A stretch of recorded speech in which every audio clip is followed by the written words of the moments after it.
Hi guys, hi, I am Wanda V. Smith, and welcome back to day three on this 30-day journey of healing. And so I am praying that you are rocking with me for the entire 30 days. Listen, if you missed day one or day two, just go ahead and scoot on over to a few videos prior to this one and catch day one and day two of my 30-day healing journey because your healing does matter and you are worthy of the healing. So, as always, I'm going to remind you that your healing is your responsibility. Yeah, that was a hard pill for me to swallow, but I was not able to go into my healing process until I realized it was nobody's responsibility to heal me. You guys, it's not even God's responsibility to heal you.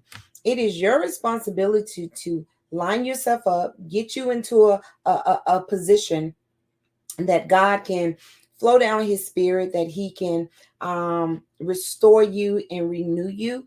But this is your job. This is what you've got to take accountable for, regardless of if you had nothing to do with how you got here. It does not matter who hurt you. It does not matter who betrayed you. It does not matter who stabbed you in the back, left you with nothing. Doesn't matter. It is still your responsibility to seek your own healing. If a crack addict or somebody that has got caught up in something and for some reason they get hurt, it's not it's their responsibility to seek out that help to get where they need to be. And I am telling you, though it's your responsibility, you first have got to know that you are worthy of the healing. You've got to know that where you are in this merry-go-round, this dark place, is not okay. That's not you. That doesn't represent you. There's so many other things that God wants to do for you. There's so many things that elevation that have your name on it, but your healing is required first.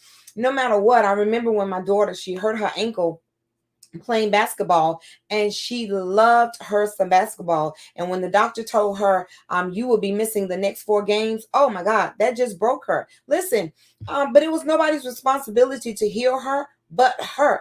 The doctor gave her whatever instructions, he gave her suggestions, but it was our job to seek out a doctor. She could have just sat on the sidelines without getting her healing, but she would have never gotten back in the game. Oh my God. Some of you guys are missing life. You are missing the game of life because you're not yet in the game.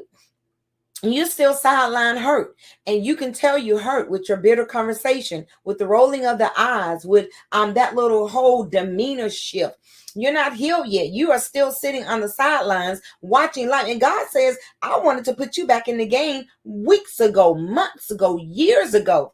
But it is your responsibility and to seek out the help that you need to go and get healed. And so, as we're talking about on day three, it's your responsibility. I want somebody to open your mouth and declare in your mouth. Just tell yourself, my voice matters.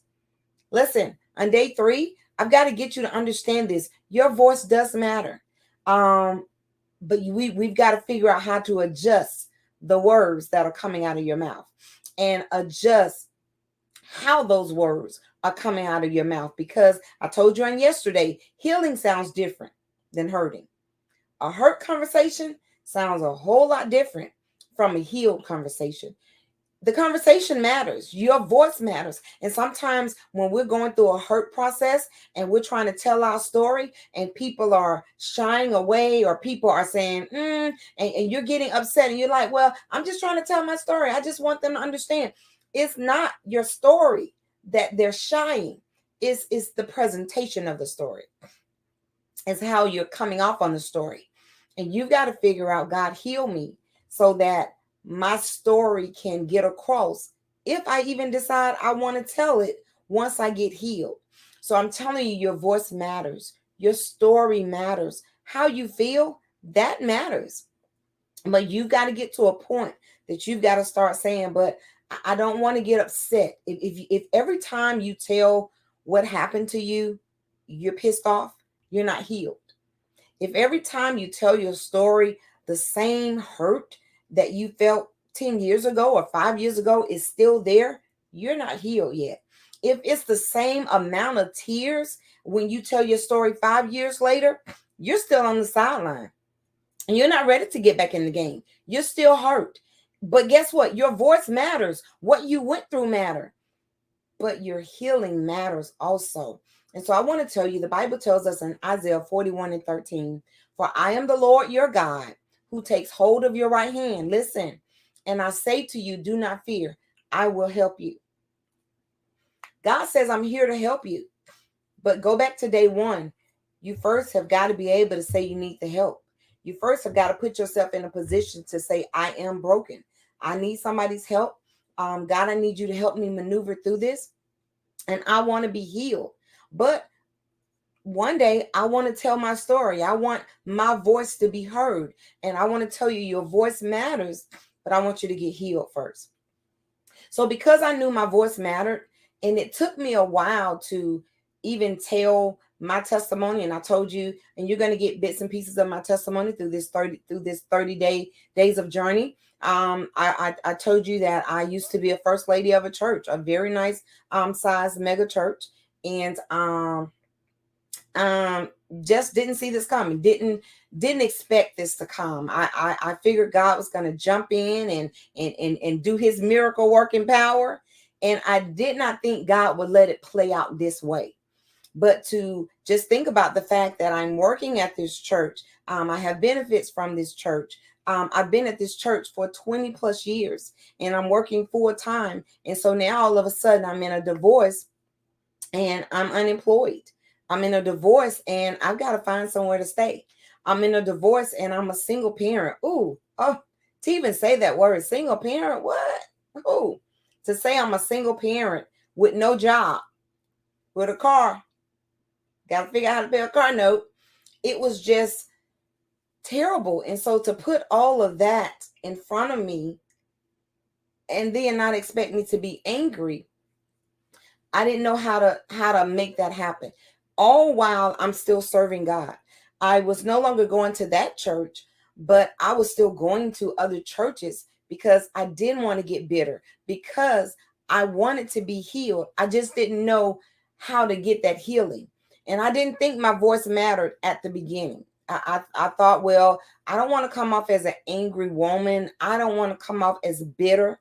And so I felt the more I told my story, people would be like, oh, she just bitter. Oh, whatever, whatever, whatever. And so I would always try and suppress and minimize my story because I didn't want it to come out wrong. But I was suppressing all of those and all of that voice inside of me. I was suppressing what I was going through.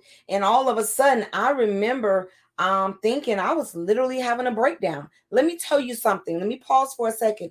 While you're on your healing journey, you cannot hold all that in. You cannot suppress that. That is not good for your mental health. You have got to get your voice out there, and you've got to rely on Isaiah 41:13 and know that God will take you by the right hand and take you where you need to be. God wants to help you. God will point you in the right direction. And I wasn't hearing all of that. First, because I never said I was broken. First, because I never said I needed healing. But when I got over saying, hey, I'm broken, I am not every woman, I ain't got this, I am in a bad place. Listen, your healing begins with your voice, and your voice will tell what's happening in the inside, and you cannot suppress that. You've got to be able to get that voice out there in a safe place. How do I get to a safe place? I rely on Isaiah 41:13. I let God take me by the hand, and I listen to him, and I let him point me in the direction that I needed to go in. And I remember thinking I was literally having a breakdown. I mean, I ended up going to the hospital just to be diagnosed with an anxiety attack. Who knew? Anxiety attack. Listen, I thought I was having a heart attack. I thought I was out of here, but I didn't realize that I had allowed so much to build up inside of me that I literally thought I was losing it. I was trying to be everything for everybody and still make everybody look good. And I didn't want these people to think bad about him, and I didn't want my daughter to think bad about her father. And I was just overlooking me and the hurt and the pain I was going through. I felt I had it together until I didn't. And I remember waking up one morning, taking my daughter to school, coming back home, dealing with the unemployment, so many other things around me. And I literally thought I was having a heart attack. So I take myself to the doctor's office. They do this EKG. They tell me it is abnormal. We're going to let you wait here a few minutes. We're going to let you take it again. I took it again. It was still at normal. They're like, I need you to rush straight to the hospital, blah, blah, blah. And I get there. I mean, they're running all these tests on me. And they was like, yeah, you're going through something. You are literally having a panic attack. And they're giving me these processes and procedures. And it was in that moment when I finally got back in my car. Because still again, I didn't tell anybody. My daughter's in school. Didn't call my friends. Listen, you guys, pride don't go with hurting. Pride will have you in a grave. I didn't tell anybody. I got this. I ain't gonna tell nobody. But I tell you what, riding home in that car, in that moment, I had to say, God, I'm broken and help me. Some of you guys are in this space right now. You're trying to do everything. You're trying to you don't want to tell your family too much. You don't want to tell your friends too much. You're just trying, baby, listen. Open your mouth. Your voice matters. And it's in that moment while I was praying, God told me to go see somebody. And I'm thinking, well, God, I can't go see any of the ministers because they're all his friends. I can't go see most of my friends because most of my friends are his members. And I don't want them to think bad about him. And I can't go tell my family because I don't want my family to know because most of them were in the church. I definitely don't want my daughter to think bad of her father. God said, no, listen to me. God said, go see somebody, go lay in on somebody's couch. And it's literally how God dropped it in my spirit. Go lay on somebody's couch. This was God taking my right hand and saying to me, Wanda, do not fear. I will help you through this. But you got to listen to my voice. God said, go sit on somebody's couch. I am a saved woman of God, sanctified. Lord, I am your servant. I am a minister. Truly, you are not telling me to go and sit on somebody's couch. God said, I am. Go sit on somebody's couch.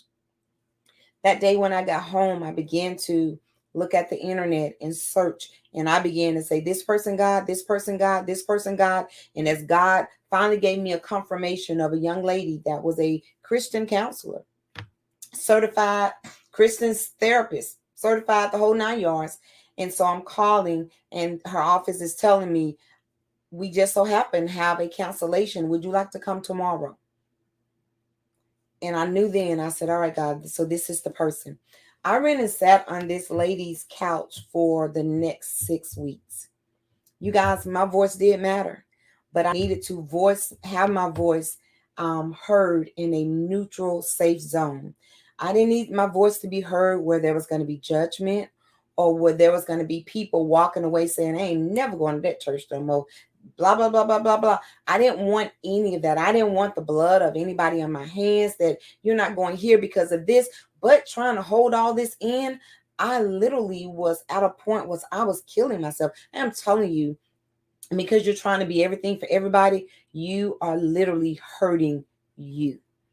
And your voice matters. My voice mattered. And I tell you, for the first time, I was able to tell this lady for 6 weeks things that I probably should have already been talking about, and how she walked me through this and guided me through this. And I went for 6 weeks. Every week she gave me homework to do. And I was very diligent with the homework because my healing mattered. It was my responsibility. I needed to get the job done, and I needed to be happy again. I wasn't happy. You know, the outside world thought I was, and that's how some of you guys are right now. The outside world thinks you're happy, but you're not. You have those triggers, and it takes you all the way back to day one. I can go back to the first day I knew I was going to walk out. I can go back to the first day I knew it wasn't working. There are no tears. There's no sadness. Why? Because my healing mattered. It was my responsibility. And I can say I went and got healed. And it started with laying on somebody's sofa. I don't know how God is going to take your right hand and where he's going to lead you, because you may have somebody you can talk to. What I'm telling you is stop being prideful. If you've got to monitor your conversation, they're not the one. Continue to ask God to show you who you need to talk to. Show you who's not going to be judgmental. Show you who can handle what's going on inside of you. But there's something inside of you and your voice matters. But if you've got to monitor your conversation, they're not it. But I'm telling you, on day 3, get in front of God and ask God, who is that person for me? Do I need to go sit on the sofa? Do I need to go and talk to somebody? I know I didn't need medicine. I wasn't going that deep into it, but I knew where God was sending me if I could just get my voice out there. And there were times I would say stuff and she'd be like, well, you may have been too judgmental in this area, or you were probably expecting too much in this area. She didn't everything. I didn't get green lights on everything I said, but I wasn't trying to get green lights. I just needed not to have another panic attack. And I needed to be able to be weak. And I needed to be able to get my voice out there. And I needed to be able to let the healing begin. I'm telling you, pride and recovery, they cannot occupy the same space. So I'm telling you, on this journey to be healed, pause when you get done listening to this and pray and ask God, show me my person. Show me who I need to talk to. God, take me by my right hand. Remind me I don't have to be afraid, and remind me, God, that you are there to help me, because my voice does matter. Sitting on that couch for 3 weeks, for 6 weeks, it blessed my whole life, my entire life.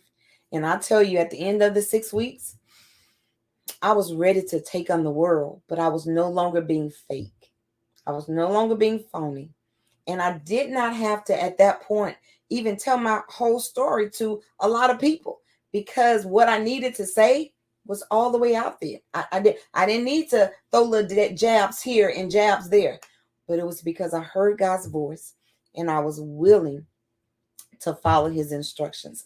I am telling you, your healing matters, your voice matters. Take time out for your own healing.